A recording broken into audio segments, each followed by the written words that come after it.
As a digital marketer पैसा कमाउनको लागि धेरैवटा वेजहरू छ। आजको यो भिडियोमा म तपाईहरुलाई 5 वटा डिजिटल प्रोडक्ट्सको बारेमा कुरा गर्नेछु जसको हेल्पबाट तपाई एज अ डिजिटल मार्केटर महिनाको 50k टु 1 लाख रुपैयाँ अर्न गर्न सक्नुहुन्छ। यही डिजिटल प्रोडक्ट्सको हेल्पबाट धेरै जना डिजिटल मार्केटर्सहरूले अल ओभर द वर्ल्ड राम्रो अर्निङ गरिराख्नु भएको छ र as a digital marketer myself मैले पनि यो 5 वटा डिजिटल प्रोडक्ट्समा कुनै प्रोडक्ट्सहरू अहिले पनि सेल गरिरहेको छु। हेलो एभ्रीवन, मेरो नाम हो सौगात Basnet and I am the founder of Digital Freedom Hub. आउनुस् यो भिडियोमा कुरा गरौँ कि त्यो 5 वटा प्रोडक्ट्सहरू कुन हो जसको हेल्पबाट एज अ डिजिटल मार्केटर तपाईले 50k to 1 lakh per month कमाउन सक्नुहुन्छ। यो भिडियोमा म तपाईहरुलाई एउटा इन्डस्ट्रीको एक्जाम्पल दिएर इन्टायरली एक्सप्लेन गर्न चाहन्छु यो प्रोडक्ट्सहरूको बारेमा। सो इन्डस्ट्री मानौ हामीहरूले फिजियोथेरापी क्लिनिक लिन्छौं र तपाई as a digital marketer physiotherapy क्लिनिकलाई यो डिजिटल प्रोडक्ट्सहरू कुन छ र कसरी सेल गर्ने त्यसको बारेमा कुरा गरौँ। पहिलो डिजिटल प्रोडक्ट जुन तपाई as a digital marketer sell गर्न सक्नुहुन्छ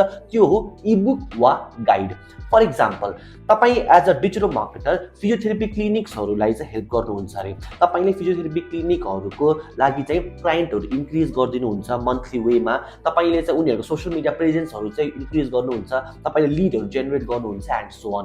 अब बुझ्नुस् तपाईले त्यो फिजियोथेरापी क्लिनिकहरूको लागि एउटा ई-बुक अथवा गाइड बनाएर सेल गर्न सक्नुहुन्छ। त्यो ई-बुकमा तपाईले भन्नुहुन्छ कि 10 digital marketing strategy that can help you generate 200 to 300 clients every month. अब यो सुन्ने बित्तिकै फिजियोथेरापी क्लिनिकलाई त के चाहिएको छ त? क्लाइन्ट चाहिएको छ। उनीहरूको क्लिनिकमा जति धेरै क्लाइन्ट आउँछ त्यति धेरै उनीहरूले अर्निङ गर्न सक्छ। तपाईको ई-बुक वा गाइडमा तपाईले चाहिँ 10 वटा डिजिटल मार्केटिङ स्ट्र्याटेजी एक्सप्लेन गर्नु भएको छ जसको हेल्पबाट त्यो फिजियोथेरापी क्लिनिक ओनरले महिनाको 200 देखि 300 वटा क्लाइन्ट आफ्नो क्लिनिकमा ल्याउन सक्छ भने त्यो मान्छेले किन इन्भेस्ट गर्दैन तपाईको ई-बुकमा? त्यो ई-बुकमा तपाईले राम्रोसँग 10 वटा स्ट्र्याटेजी एक्सप्लेन गर्नुहुन्छ। त्यो स्ट्र्याटेजी एज फिजियोथेरापी क्लिनिक चाहिँ कसरी बिल्ड गर्ने, कसरी एक्जिक्युट गर्ने त्यो डिटेल्ड वेमा तपाईले कि त ई-बुक वा कि त guide, step by step guide तपाईले एउटा ई-बुकको फर्म्याटमा बनाएर सेल गर्न सक्नुहुन्छ। मानौ तपाईले चाहिँ त्यो ई-बुकको प्राइस राख्नु भयो 499 रुपीज र एभ्री मन्थ तपाईको टार्गेट छ कि तपाईले 100 वटालाई सेल मात्र गर्नुभयो भने तपाईले त्यो 499 बाट अलमोस्ट 50,000 रुपीज पर मन्थ कमाउन सक्नुहुन्छ। र तपाईले एभ्री मन्थ 100 वटा फिजियोथेरापी क्लिनिकलाई डिफ्रेन्ट ई-बुक जसको हेल्पबाट उनीहरूले आफ्नो क्लिनिकलाई ग्रो गर्न सक्छ त्यस्तो खालको ई-बुक वा गाइड क्रिएट गरेर सेल गर्नुभयो भने तपाईले easily 50k rupees per month कमाउन सक्नुहुन्छ। र यो जुन प्राइसिङ र कतिजना सेल गर्ने भनेको छ यो म रफ एस्टिमेसन मात्र दिइराको। तपाईले आफ्नो ई-बुकको प्राइस 999 राख्न पनि सक्नुहुन्छ। तपाईले पर मन्थमा 200 जनालाई पनि सेल गर्न सक्नुहुन्छ। डिजिटल प्रोडक्ट्सको फाइदा यही नै छ। तपाईले कुनै पनि इन्भेन्टरी राख्नु पर्दैन, तपाईले डेलिभरी शिपिङको तनाव लिइराख्नु पर्दैन। तपाईले एकचोटी मेहनत गरेर बनाउनु भइसकेपछि तपाई जति जनालाई पनि सेल गर्न सक्नुहुन्छ। इन्भेन्टरीको प्रब्लम हुँदैन, तपाईले डेलिभरी गर्नु पर्दैन, इजिली तपाईले अनलाइनबाट नै डेलिभर गर्न सक्नुहुन्छ, आफू फिजिकली डेलिभरी गर्नु पर्दैन। सो यो ई-बुक वा गाइड तपाईले राम्रोसँग बनाउनु भयो र यो प्रोडक्ट्स जुन म तपाईहरुलाई भनिरहेको छु नि यो इन्टायर भिडियोमा यो डिजिटल प्रोडक्ट्सहरू तपाईले यतिकै नामको मात्र बनाउने हैन, तपाईले यस्तो खालको बनाउनु पर्यो जसको हेल्पबाट चाहिँ एक्चुअलमा तपाईको त्यो पर्चेज गर्ने बायर्सहरूलाई हेल्प हुनु पर्यो। त्यो भयो भने तपाईले फ्युचरमा अरु डिजिटल प्रोडक्ट्सहरू क्रिएट गर्नुभयो भने पनि सेम ओनर्सहरू अथवा सेम क्लाइन्टलाई कस्टमरलाई तपाईले चाहिँ बारम्बार नयाँ प्रोडक्ट्सहरू सेल गर्न सक्नुहुन्छ।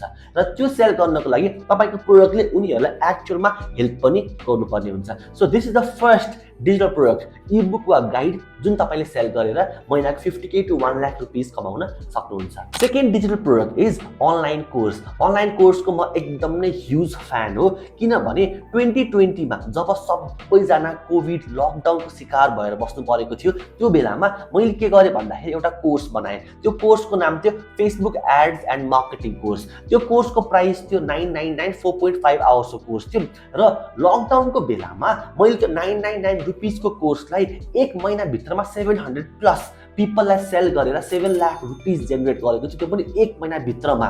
र त्यो गर्नको लागि अभियसली मसँग मार्केटिङको स्किल थियो, मसँग सेल्सको स्किल थियो, मलाई थाहा थियो कि मैले मेरो प्रोडक्टलाई कसरी बिल्ड गर्ने भनेर, सो द्याट त्यो प्रोडक्टले चाहिँ अरू मेरो क्लाइन्टलाई चाहिँ हेल्प गरोस्। सो त्यो सबै नलेज भएको कारणले चाहिँ मैले 1 महिनाभित्रमै 7 लाख रुपिस अर्न गरेँ। त्यो 999 रुपिसको कोर्स 700 प्लस पिपललाई सेल गरेर। र यो स्टोरीलाई चाहिँ onlineखबर.com ले पनि आफ्नो प्लेटफर्ममा चाहिँ सो गर्नुभएको थियो, पब्लिस गर्नुभएको थियो। सो यसरी नै मैले जसरी यो अनलाइन कोर्स बनाएँ नि, तपाईँले अहिले मार्केटमा हेर्नुभयो भने हरेक व्यक्तिहरू जोसँग नलेज छ उनीहरूले अनलाइन कोर्स बिल्ड गराएको छ।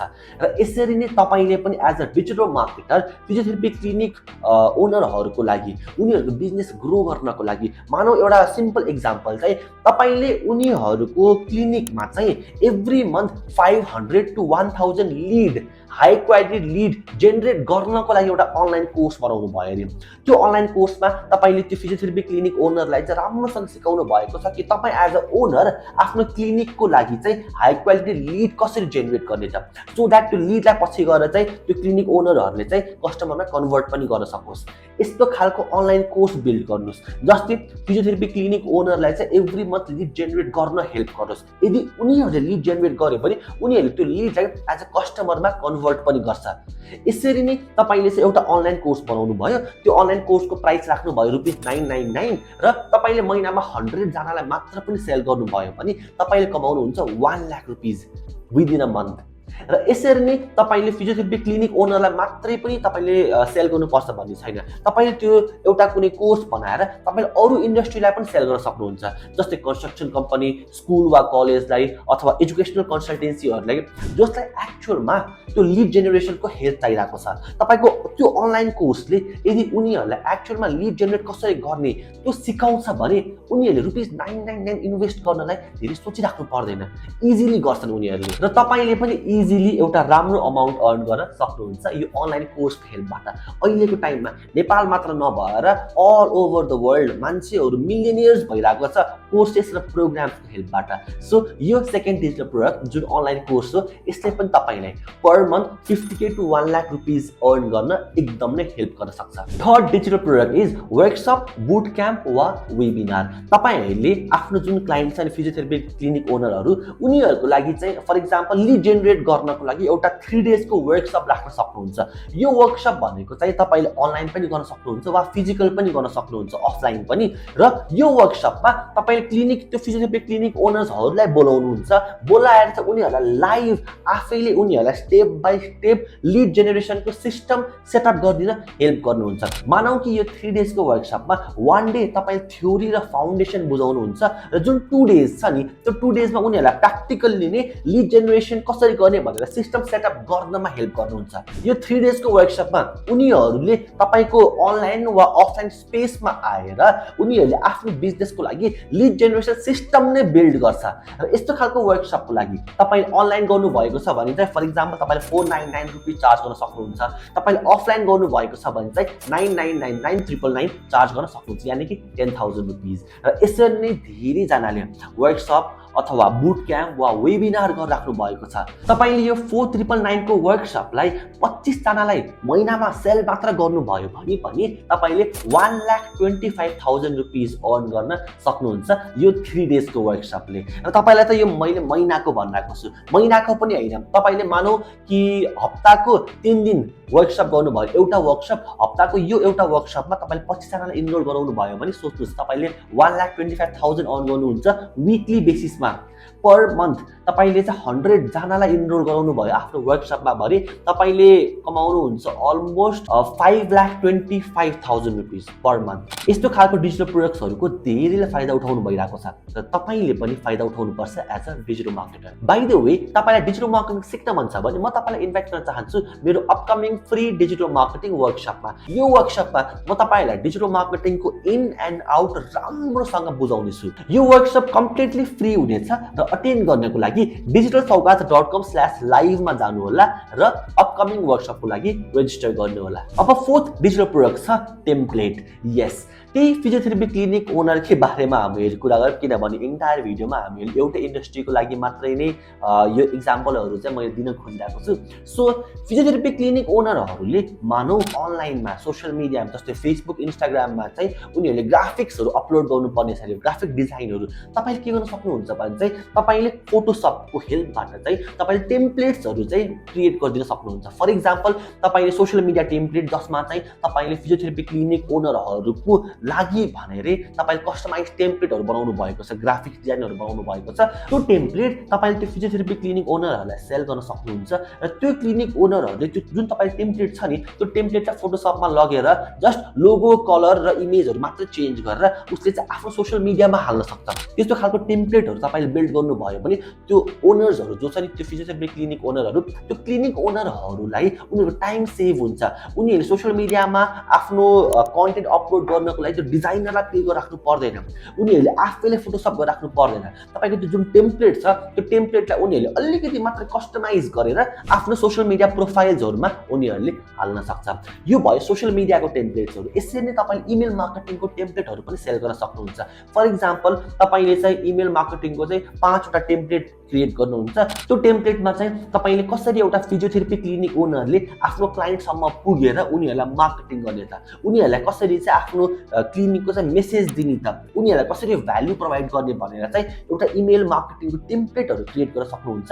र त्यो टेम्प्लेटहरू प्रोभाइड गर्नु भइसकेपछि त्यो फिजियोथेरापी क्लिनिक ओनरहरूले त्यो टेम्प्लेटमा चाहिँ अलिकति कस्टमाइज गरेर आफ्नो नाम, आफ्नो सर्भिस, आफ्नो लोकेसनहरू, आफ्नो इमेल आइडी हालेर चाहिँ त्यही इमेलहरू चाहिँ आफ्नो त्यो अडियन्सलाई सेन्ड गर्न सक्छ। यही इमेल मार्केटिङ टेम्प्लेट्सहरू अथवा ग्राफिक डिजाइनिङको टेम्प्लेट्सहरू सेल गरेर पनि तपाईँले per month 50K to 1 lakh earn गर्न सक्नुहुन्छ as a digital marketer. Finally last digital product छ चेकलिस्ट। तपाईले आफ्नो फिजियोथेरापी क्लिनिक ओनरहरूको लागि एउटा स्टेप बाइ स्टेप चेकलिस्ट बनाइदिन सक्नुहुन्छ। फर इक्जाम्पल फिजियोथेरापी क्लिनिक ओनरहरूलाई फेसबुकमा एड रन गर्नुपर्ने हुन्छ। उनीहरूले आफ्नो मेसेजलाई आफ्नो टार्गेट अडियन्सको अगाडि पुर्याउनको लागि, उनीहरूले आफ्नो क्लिनिकमा लिड जेनेरेट गर्नको लागि, अब सबै फिजियोथेरापी क्लिनिक ओनरहरूलाई प्रोफेसनली फेसबुक एड रन गर्न त आउँदैन। त्यो बेलामा तपाईले के गर्न सक्नुहुन्छ भने तपाईले step by step checklist create गरिदिन सक्नुहुन्छ। मानौ कि एउटा क्लिनिक ओनरले फेसबुकमा लिड जेनेरेसनको लागि एउटा एड रन गर्दैछ भने उनीहरूको लागि तपाईले चाहिँ step by step, for example step 1 मा तपाईले के गर्ने, स्टेप 2 मा के गर्ने, स्टेप 3 मा के गर्ने, स्टेप 4 मा के गर्ने भनेर चाहिँ 20 स्टेपमा तपाईले चाहिँ एउटा क्लिनिक ओनरलाई, फिजियोथेरापी क्लिनिक ओनरलाई चाहिँ लिड जेनेरेट गर्नको लागि स्टेप बाइ स्टेप के गर्ने, कसरी गर्ने भनेर तपाईले एउटा राम्रो चेकलिस्ट क्रिएट गरिदिनु भयो भने त्यो जुन क्लिनिक ओनरहरू छ नि, त्यो क्लिनिक ओनरहरूले त्यो चेकलिस्ट हेरेर ओके स्टेप 1 मा यो गर्यो, स्टेप 2 मा यो गर्यो, स्टेप 3 मा यो गर्यो भनेर त्यो 20 स्टेपमा उनीहरूले professionally lead generation ad run गर्न सक्यो भने उनीहरूलाई कति फाइदा हुन्छ, उनीहरूको कति टाइम सेभ हुन्छ। र तपाईले यस्तो काइन्ड अफ चेकलिस्ट चाहिँ अरू कुराहरूको लागि पनि बिल्ड गर्न सक्नुहुन्छ वा अरू इन्डस्ट्रीहरूको लागि पनि बिल्ड गर्न सक्नुहुन्छ। यस्तो चेकलिस्टको लागि पनि तपाईले चाहिँ ₹999 चार्ज गर्न सक्नुहुन्छ। र महिनामा तपाईले 100 जनालाई मात्रै पनि सेल गर्नुभयो भने यु क्यान अर्न ₹50,000। यो जस्ट तपाईलाई मैले एउटा चेकलिस्ट एउटा इन्डस्ट्रीको लागि मात्रै भनिरहेको छु। तपाईले अरू चेकलिस्टहरू बनाउन सक्नुहुन्छ, अरू इन्डस्ट्रीजहरूलाई पनि टार्गेट गर्न सक्नुहुन्छ। र यसरी जुन यो 5th डिजिटल प्रोडक्ट चेकलिस्ट छ यसको हेल्पबाट पनि तपाईले 50K to 1 लाख रुपैयाँ अर्न गर्न सक्नुहुन्छ। आई होप तपाईले यो भिडियोबाट आज इमेन्स अमाउन्ट अफ भ्यालु पाउनु भयो होला। एज अ डिजिटल मार्केटर तपाईसँग मार्केटिङको नलेज मात्र भयो भने नि पोसिबिलिटिजहरू एन्डलेस छ। तपाईले आफ्नो फ्युचरमा धेरै कुराहरूबाट आफ्नो एउटा अर्निङ बिल्ड गर्न सक्नुहुन्छ। जुन हामीले प्राय सुनिराख्छौँ नि कि हामीले चाहिँ आफ्नो मल्टिपल सोर्स अफ इन्कमहरू जेनेरेट गर्नुपर्छ भनेर, यो पोसिबल छ तपाईसँग डिजिटल मार्केटिङको स्किल भयो भने। किनभने डिजिटल मार्केटिङ स्किलबाट तपाईले काम पनि गर्न सक्नुहुन्छ, तपाईले प्रोडक्ट्सहरू पनि सेल गर्न सक्नुहुन्छ, तपाईले सर्भिस पनि सेल गर्न सक्नुहुन्छ, तपाईले कन्सल्टेसन पनि गर्न सक्नुहुन्छ। So multiple source of income generate गर्नको लागि तपाईसँग पनि स्किल हुन चाहिँ एकदम जरुरी छ। र तपाई पनि डिजिटल मार्केटिङ सिक्न एकदमै इच्छुक हुनुहुन्छ भने म तपाईलाई मेरो अपकमिङ फ्री डिजिटल मार्केटिङ वर्कसपमा इन्भाइट गर्न चाहन्छु। digitalsaugat.com/live मा जानु होला र मेरो अपकमिङ वर्कसपको लागि रेजिस्टर गर्नु होला। वा तपाईले यो लिंकलाई चाहिँ तल डिस्क्रिप्सनमा पनि पाउनुहुनेछ। भिडियो राम्रो लाग्यो भने भिडियोलाई एक लाइक गर्नु होला र कुनै पनि क्वेरी छ भने कमेन्टमा सोध्नु होला। म तपाईको इच एन्ड एभ्री कमेन्ट आफैले पढेर रिप्लाई गर्नेछु। See you in the next video.